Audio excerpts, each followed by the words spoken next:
Dr. George Lundberg, editor of the Journal of the American Medical Association, appeared at a news conference recently to announce that the May 27 issue of JAMA would contain two major articles dealing with the assassination of President Kennedy. The first article was based on interviews with Dr. James J. Humes and Dr. J. Thornton Boswell, two of the three pathologists who performed the Kennedy autopsy at Bethesda National Naval Medical Center. The second article dealt with the statements of doctors who observed President Kennedy as he lay on an emergency room cart at Parkland Hospital in Dallas just minutes after he had been shot. As I read the two articles, my amazement grew. I began to mark the misrepresentations and factual errors. Many assertions presented as fact were contradicted by statements previously made under oath. I found that the article praised Drs. Humes and Boswell for their work and endorsed their autopsy findings.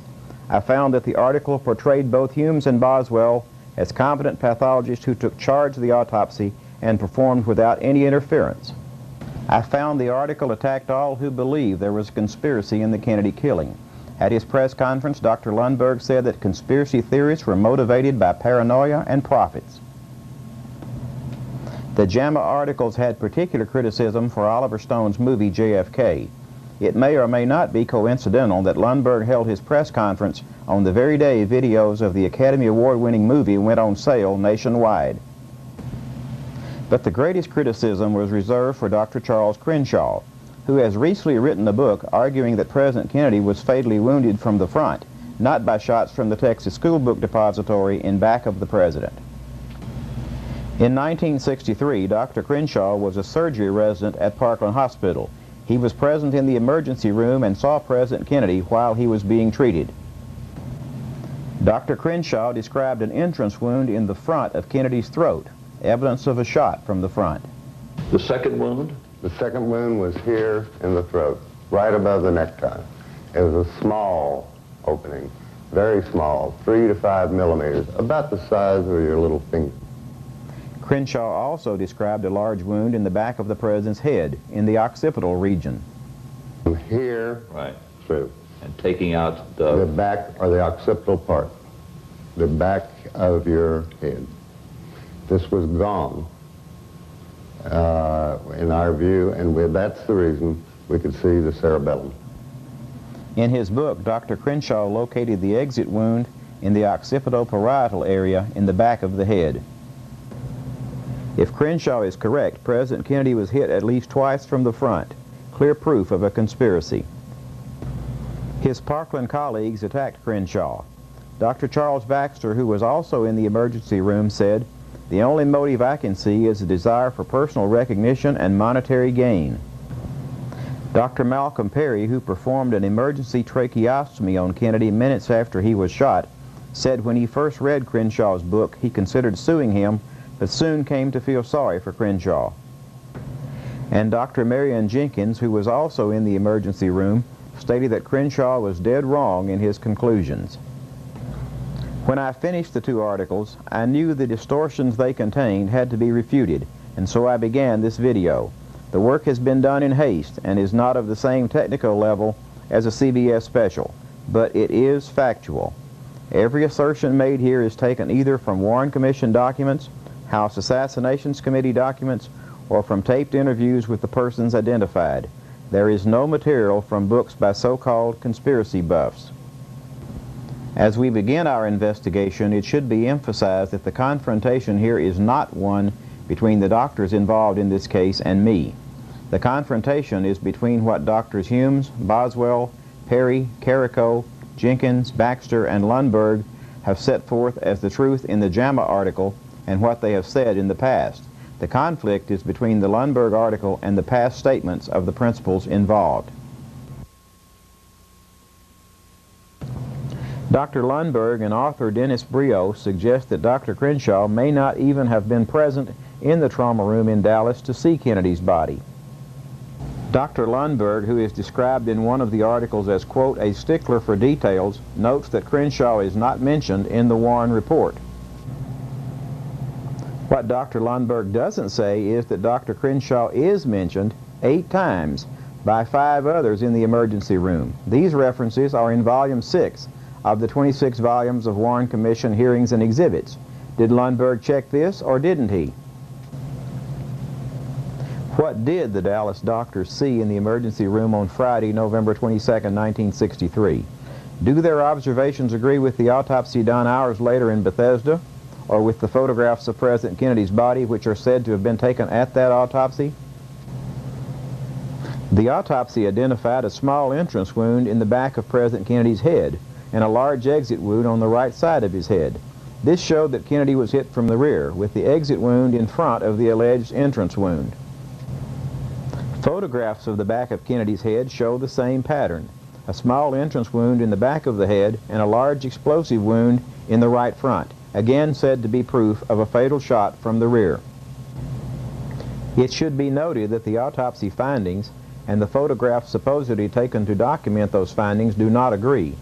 There is a 4-inch discrepancy between where Drs. Humes and Boswell located the entry wound and where the autopsy photos show it to be. Furthermore, the autopsy photos show the exit wound to be further forward than the autopsy report places it. These obvious discrepancies are not noted in the JAMA article, but are dealt with in the paper which accompanies this video. As we have seen, some of Dr. Crenshaw's Parkland colleagues have criticized him for asserting that there was a large exit wound in the back of Kennedy's head, indicating a shot from the front. What makes this shocking is the fact that within hours of the assassination, all 4 of his critics wrote descriptions of the wounds which support Dr. Crenshaw's. They, too, described a large wound in the back of Kennedy's head, not in the front. It is a documented fact that every statement made by these 4 men about the location of the head wound is in agreement with the same man they attacked in the JAMA article. Within hours of the time they finished working with President Kennedy's body, many of the Parkland doctors were asked to write reports of what they had done and seen. These reports, many of them handwritten, make up Warren Commission Exhibit 392 and are the first written accounts of JFK's wounds. Dr. Marion Jenkins, who now says Dr. Crenshaw is dead wrong about thinking Kennedy was shot from the front, wrote within hours of seeing Kennedy's body that there was a wound in the temporal occipital area in the back of the head. Compare this with Dr. Crenshaw's description. In 1977, Dr. Jenkins was interviewed again, this time by the staff of the House Assassinations Committee. Again, he said the wound was in the temporal occipital region. Compare this with Dr. Crenshaw's description. In 1988, Dr. Jenkins was asked to indicate for cameras where the large head wound was. Compare with Dr. Crenshaw's demonstration. Dr. Charles Carrico, under oath, told the Warren Commission the wound was in the back of Kennedy's head.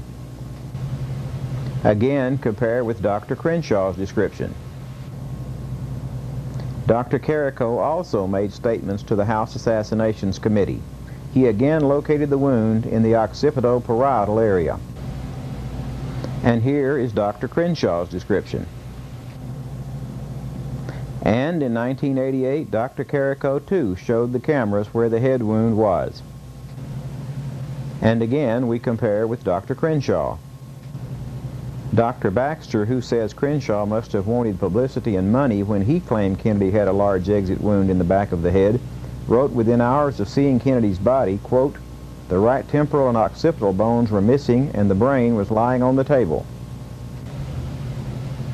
Compare Baxter's location with Dr. Crenshaw's. Dr. Malcolm Perry contemplated suing Dr. Crenshaw, then came to feel sorry for him. Strange, since on November 22, 1963, the 2 men described Kennedy's wounds in identical fashion. Malcolm Perry, in his handwritten report, placed the head wound in, quote, "the right posterior cranium." And where did Dr. Crenshaw place the same wound? Before the Warren Commission, under oath, Perry placed the wound in the right occipito-parietal area. Compare again with Dr. Crenshaw. When the House Assassinations Committee interviewed Perry in 1977, he again placed the wound in the back of the head. Compare again with Dr. Crenshaw's statement. Dr. Crenshaw referred to the President's throat wound as an entrance wound. Second wound was here in the throat, right above the necktie. It was a small opening, very small, 3 to 5 millimeters, about the size of your little finger. Within 2 hours of tending President Kennedy's body, Dr. Perry was part of a press conference held in a classroom at Parkland Hospital. The transcript of this press conference exists.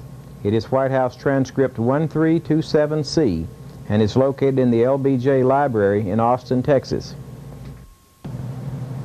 The transcript clearly shows that Dr. Perry 3 times at the press conference stated that the wound in the front of the throat was an entrance wound.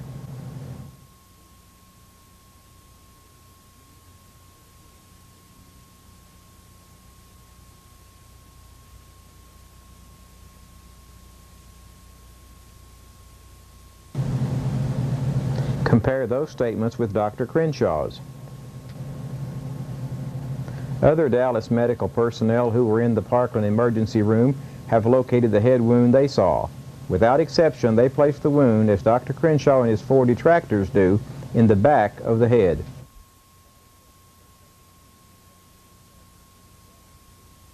My impression was that there was a wound in this area of the head, right in this area. I can tell you that the wound was not here. There was no damage to the face that was visible. It would be this portion of the head right here.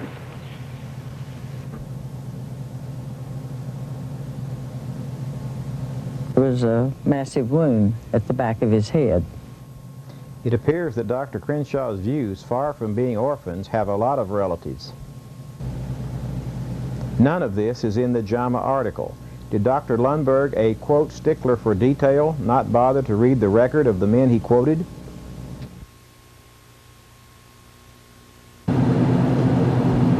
For years, charges have been made that many military figures were present in the Bethesda morgue, and that some of these men influenced the events which took place there. In the JAMA article, Dr. Humes repeatedly insists that he, and only he, was in charge.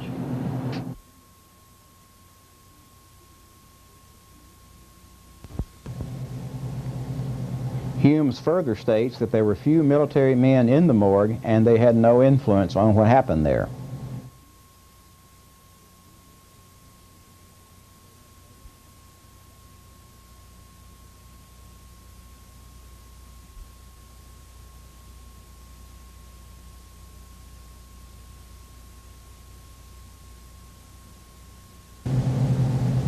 But official records show that there were many military officials present, more admirals than just Berkeley, and sworn testimony indicates that these military figures played a significant role in what went on in the morgue.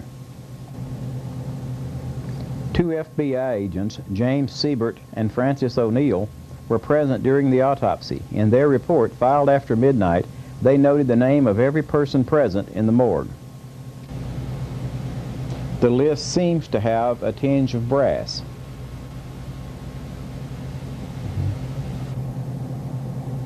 As indicated, Berkeley was not the only high-ranking officer, and Admiral Galloway, by his own statement, remained in the morgue throughout the autopsy. At the trial of Clay Shaw in New Orleans in March 1969, Dr. Pierre Fink, who assisted Drs. Hume and Boswell in performing the autopsy, testified under oath about conditions in the morgue. Question: was Dr. Humes running the show? Dr. Fink: well, I heard Dr. Humes stating that he said, "Who is in charge here?" And I heard an Army general, I don't remember his name, stating, "I am." You must understand that in those circumstances there were military people with various ranks, and you have to coordinate the operation according to directions. Was this Army general a qualified pathologist? Dr. Fink: no. Question: was he a doctor? Dr. Fink: no, not to my knowledge. Question: can you give me his name, Colonel? Dr. Fink: no, I can't. I don't remember. Question: how many other military personnel were present in the autopsy room? Dr. Fink: the autopsy room was quite crowded. The room was crowded with military and civilian personnel. Question: Colonel, did you feel you had to take orders from this Army general who was there conducting the autopsy? Dr. Fink: no, because there were others. There were admirals. Question. There were admirals? Dr. Fink. Oh yes, there were admirals, and when you are a lieutenant colonel in the Army, you just follow orders. Question. Were any of the admirals or generals or any of the military in uniform in that autopsy room? Dr. Fink. Yes. One controversial aspect of the autopsy has always been the failure of the pathologist at Bethesda to dissect the president's throat or neck wounds. Dr. Fink also testified about this under oath. Question. Why did you not dissect the track of the bullet wound you saw at the time of the autopsy at the time you examined the body? Why? I ask you to answer that question. Dr. Fink. As I recall, I was told not to, but I don't remember by whom. Question. Can you give me the name of the general you said told Dr. Humes not to talk about the autopsy report? Dr. Fink. This was not a general. It was an admiral. Question. What was his name? Dr. Fink. Well, there were several people in charge. There were several admirals, and, as I recall, the Adjutant General of the Navy.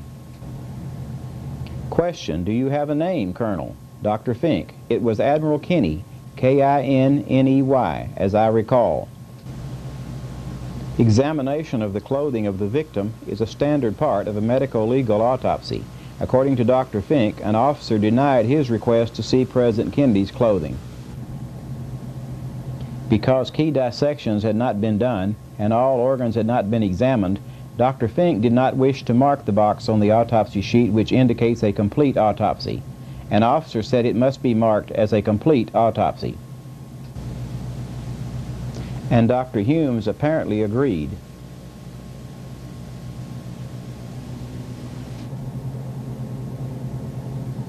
In November 1963, neither Dr. Humes nor Dr. Boswell was a forensic pathologist.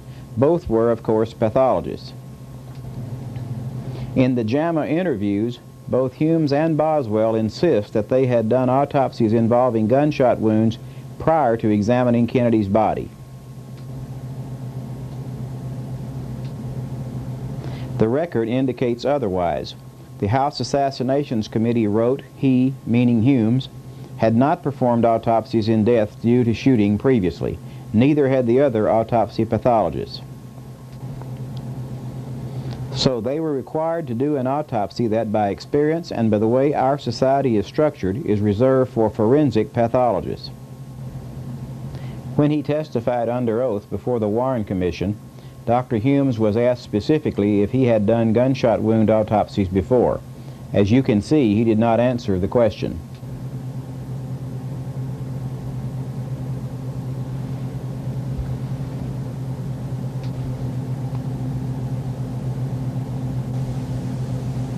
It has been alleged that President Kennedy's body, which was not placed in a body bag at Parkland Hospital, arrived at the morgue in a body bag, indicating that the body may have been intercepted between Dallas and Bethesda. Dr. Humes states categorically that there was no body bag. But Paul O'Connor, who was a medical technologist at Bethesda and who helped lift Kennedy's body out of the casket and onto the morgue table, has stated the body was in a body bag. O'Connor reported this to the House Assassinations Committee in 1978. Assistant photographer Floyd Reeby also remembered a body bag. This is what he said in a taped interview. Captain James Stover, who was head of the medical school at Bethesda and was Dr. Humes' commanding officer, also believed there was a body bag. Curiously, in the list of items received by the Secret Service after the autopsy, there is this. One receipt dated November 22, 1963 for bed sheet, surgical drapes, and shroud used to cover the body in transit.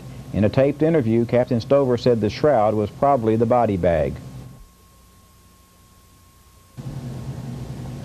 The autopsy report, which Dr. Lundberg finds so thorough, was examined by a 7-member panel of forensic pathologists at the request of the House Assassinations Committee in 1977.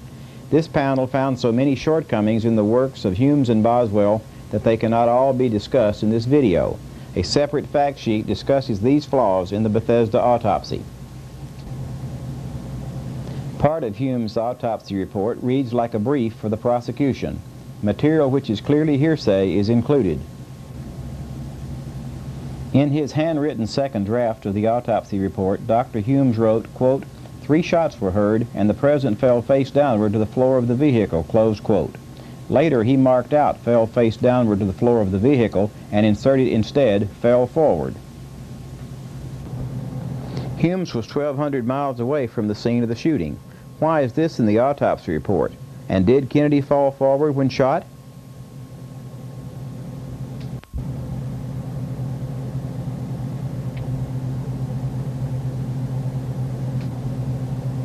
All who have studied the Kennedy assassination know that a mystery surrounds the disposition of President Kennedy's brain. Both Dr. Humes and Dr. Boswell think the brain was buried with Kennedy at Arlington. Boswell told Jama, "I believe it was buried with the body." Dr. Humes said, "I don't know, but I do know that I personally handed it over to Admiral Berkeley, and he told me that the family intended to bury it with the body. I believe Admiral Berkeley." Humes said Admiral Berkeley came to Bethesda and got all autopsy materials, including the brain. He told me the family wanted to inter the brain with the President's body. I don't know what happened to the brain, but I do know that Admiral Berkeley was an honorable man. But none of this makes any sense. President Kennedy was buried at Arlington on November 25th. 2 weeks later, on December 6th, Humes and Boswell supposedly performed a supplementary autopsy examination of the brain, which had been preserved in formalin. How could the brain, said to have been in Humes's hands in the morgue on December 6th, have been buried 2 weeks earlier with Kennedy's body? Either Boswell and Humes are wrong about the brain being buried with the body, or no supplementary autopsy was really done on December 6th, or the brain examined at the supplementary autopsy was not Kennedy's, or sometime after December 6th, someone opened JFK's grave at Arlington and inserted the brain. And what does this whole matter say about how carefully Dr. Lundberg, who, remember, is said to be a stickler for detail, really analyzed what Boswell and Humes told him before he gave it his wholehearted endorsement as the final word on this autopsy?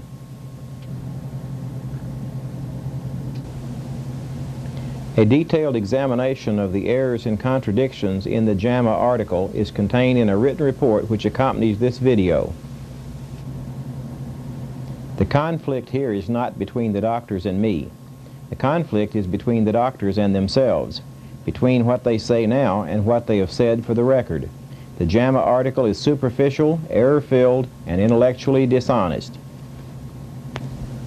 In my social studies classes, term papers are often required. I could not accept a high school term paper with the errors and contradictions contained in this article. In closing their 2 articles, Lundberg and Briot wrote, "This special report is our attempt to confront the defamers of the truth. Let the people consider this video and read the printed material which accompanies it, then decide who the defamers of the truth are."